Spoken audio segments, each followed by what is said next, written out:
Black Bear, which stars Aubrey Plaza, who was interviewed on the show last week. And it's difficult to describe. Okay. It's a very strange indie thriller about the making of a film, or perhaps not. It's kind of open-ended, but Right. it's a fascinating film. So essentially, Aubrey Plaza plays a filmmaker who's a little bit in a creative rut, and she goes to this sort of, cottage cabin in the woods. She's renting a room from this couple, and as soon as she arrives, there's tension in the air. And then, I don't want to spoil what happens in the film, but things get weirder. And personalities and characters start interplaying, and you're not quite sure which version of reality is the reality. And there's also the shoot of a film happening where the same actors play different versions of different characters, different versions of characters you've seen before in the first part of the film. It's not doing a very good job of setting up the film, but I think that's part of its ambition. It's very much playing on what we expect and what we imagine a movie set to be. And I'm a critic, I'm a podcaster. I've been on very few sets in my life, and I've always been very amazed at what happens on them, and then obviously fall in love with what's on the screen. But this film kind of really goes deep into investigating the how far people are willing to push themselves to make something magic happen on screen. That extremity of a filmmaker's creativity. You're really hard to read. Yeah, you know what? I get that all the time, but I actually think that I'm so easy to read that people just get confused and they make it harder on themselves. You're just different than what I thought you would be like from watching your films.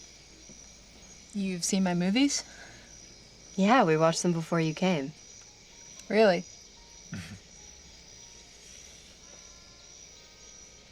Well, I am so sorry. You don't have to be sorry. I loved them. Thank you. Do you want a little bit more wine? Are you gonna have more? Okay, sure. You can hear the amazing cast of Black Bear in that clip. It's got Aubrey Plaza, who I mentioned already. You've got Christopher Abbott, Sarah Gadon.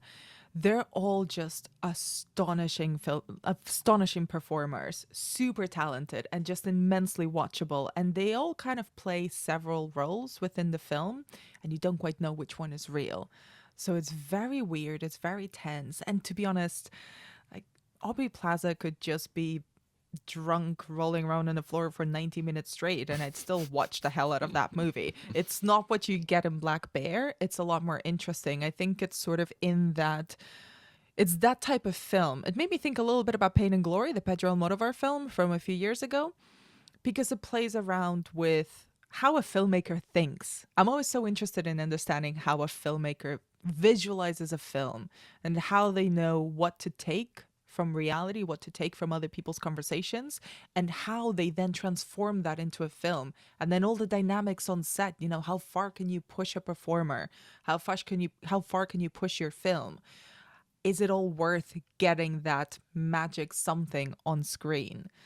And Black Bear kind of explores all of that, but by making it a really tense, really strange little thriller that really, I mentioned Pain and Glory. It also really reminded me of some older Robert Altman films like Images, like Three Women. Those films that you don't quite know what's the fiction that you're watching and what's the fiction that exists within the minds of these characters that are imagining stories as well. Is it fair to say this movie is a bit of a chin scratcher? Yes, that would be very fair to say. It's one of those ones I feel like I need to know. I probably need to see it, but at the same time, I don't. It didn't annoy you, did it? It's because it wasn't too clever. I it was just loved it. clever. I Okay. love a clever movie, and also Right. I think you might be really interested in it as an actor, because I think it does really explore what it means for someone to push you to perhaps an extreme for the sake of art.